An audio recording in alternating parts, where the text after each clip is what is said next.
Hola, mi gente. Joe Barreto back with you at the Credit Card Connection. I'm so glad you can join me.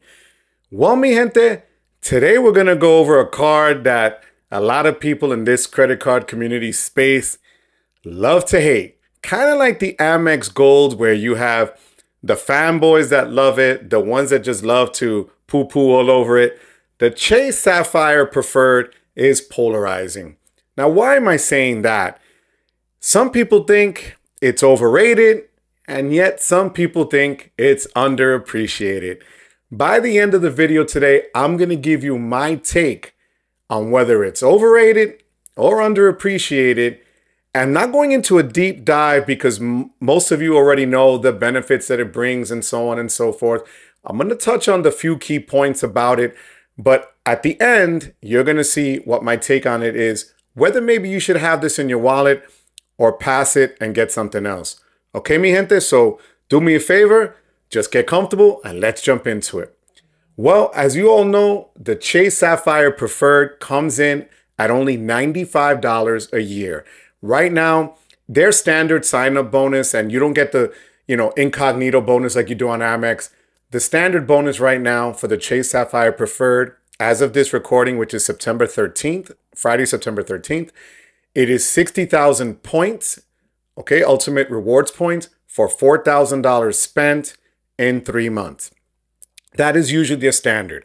Sometimes they raise it up to 75,000. Sometimes they even go up to 90 in branch like they've done. But right now it's 60,000 as I look here on the screen, and I'm going to ask you to forgive me because I have stuff on the screen here. But right now that's what it's coming in at. Now, why do people say that it's overrated? And I'm going to start there first.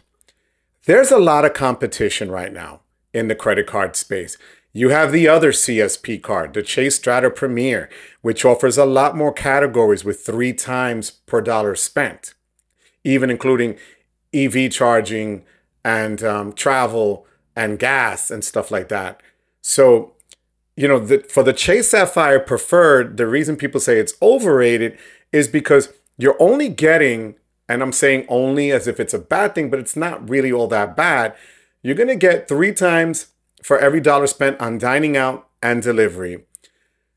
The one that I can't stand, and this goes into the overrated category, is the 3 times on online grocery shopping. Some people might do that. I don't.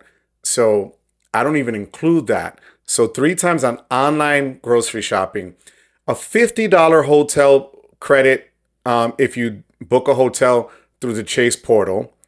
You're also going to get a boost of 1.25 cents per point on anything you're going to purchase using the Chase portal. Okay, so instead of the 1 cent per point, you're going to get a 0.25% boost on it, which is fine. I mean, Chase Ultimate Rewards points are valuable points. They're valuable currencies in this space.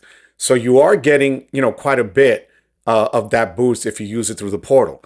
You're going to get 5 times if you rent cars or hotels through the Chase portal. You're also going to get 2 times on every dollar spent on travel, which includes airfare, hotels, taxis, and trains. And you're not getting lounge access, which is understandable. You're not going to get the global entry. You're not going to get, but you're getting 10% boost, an anniversary boost on your points accumulated for the year. And 3 times on streaming purchases, which for a lot of us, that's a big plus to have, okay? Now, there are a lot of other cards out there, the Wells Fargo Autograph, which gives you 3 times on most everything as well for no annual fee. The Strata Premier, like I just said, $95, but a lot more categories included in that 3 times multiplier.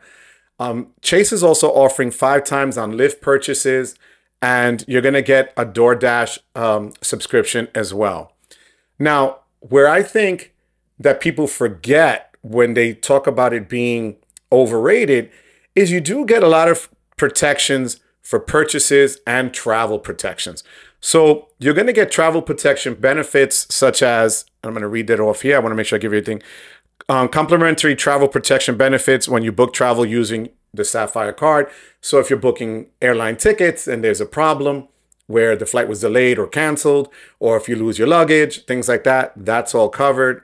And you'll be able to put in a claim with Chase and get money back for that.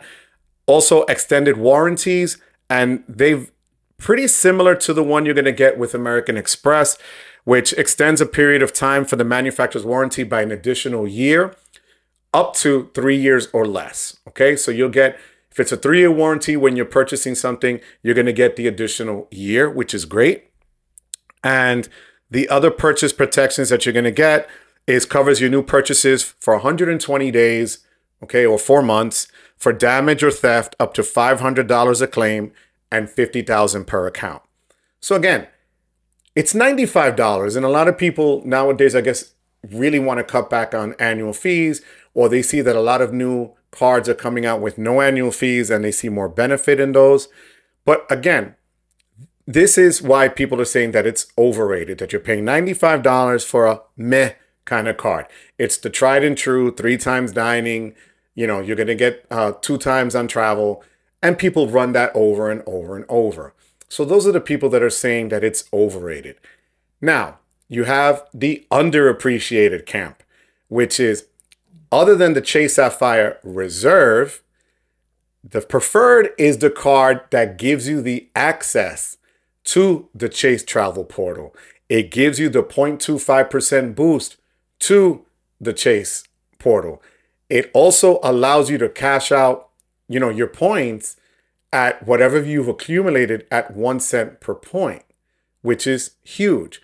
Whereas if you look at Amex, the only way you can cash out the points at 1 cent per point is if you hold either the Charles Schwab version of the Platinum card and have an account with them and you get 1.1 cent, or the Platinum Business card along with the business checking account where you can cash out your membership rewards points at 1 cent per point.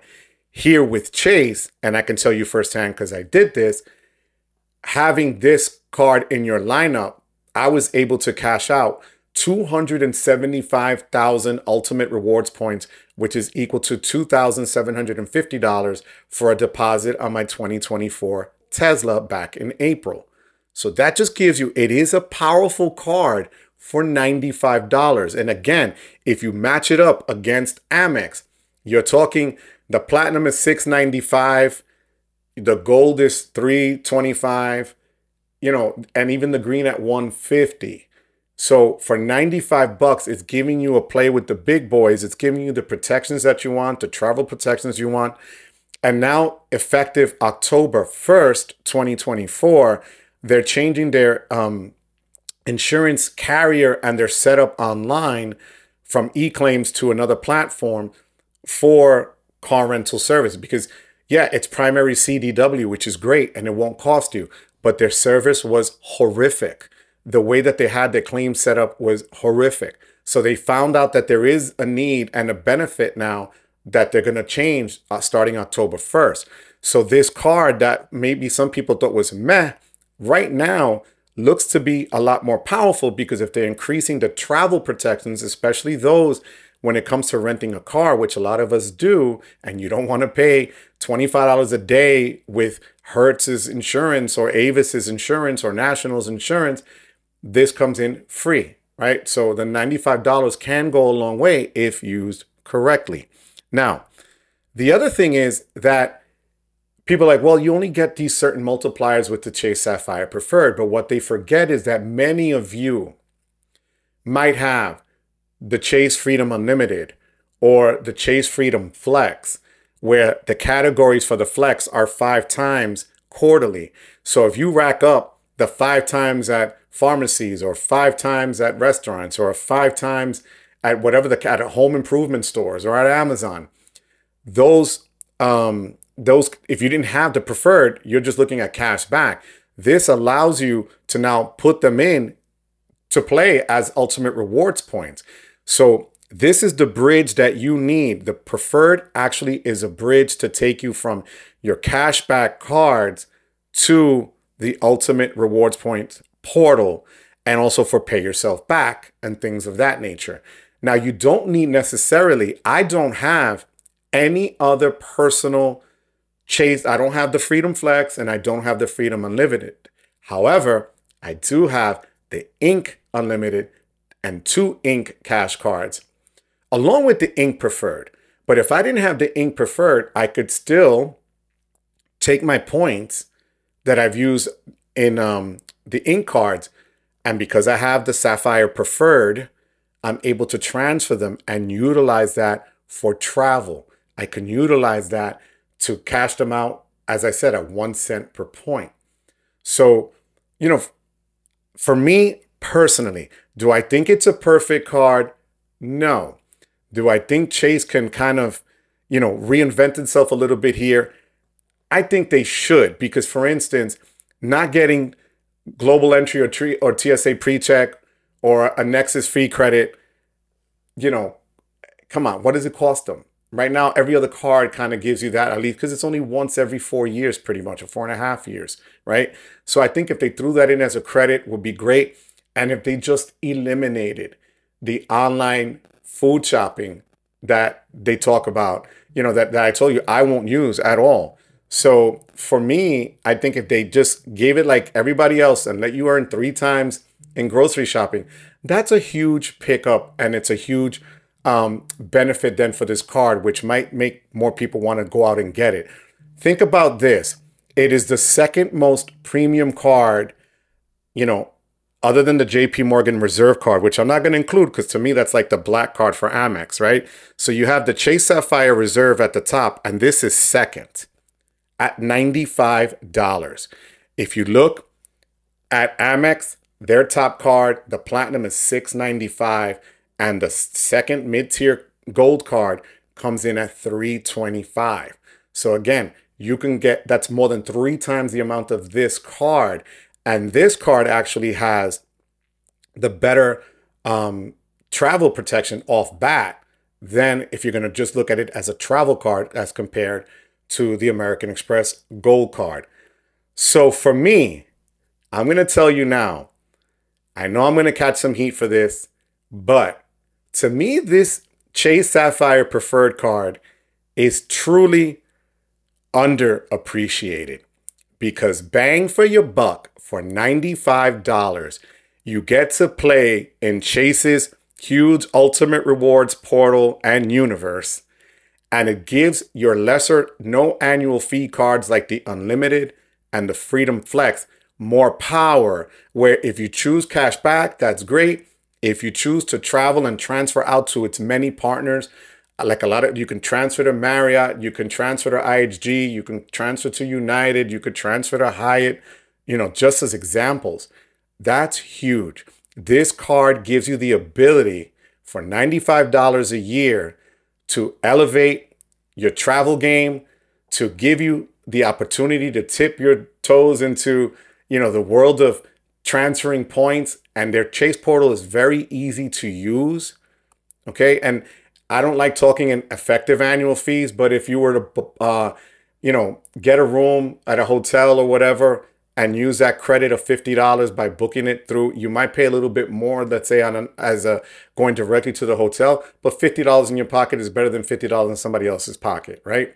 So for me, mi gente, what I come up with after looking at this very quickly is, I feel, in all honesty, that the Chase Sapphire Preferred is underappreciated. Don't come at me at the comments, because I'm just giving you my opinion, having this card and a lot of other cards in other ecosystems. This is the foundation card for all the other cards underneath it, like the Flex and the Unlimited, and it gives you that bridge to the Ultimate Rewards Points portal. So mi gente, like always, you could be anywhere else. I thank you for being here. But more than anything else, mi gente, I thank you for giving me the privilege of your time. Until next time, mi gente, take care.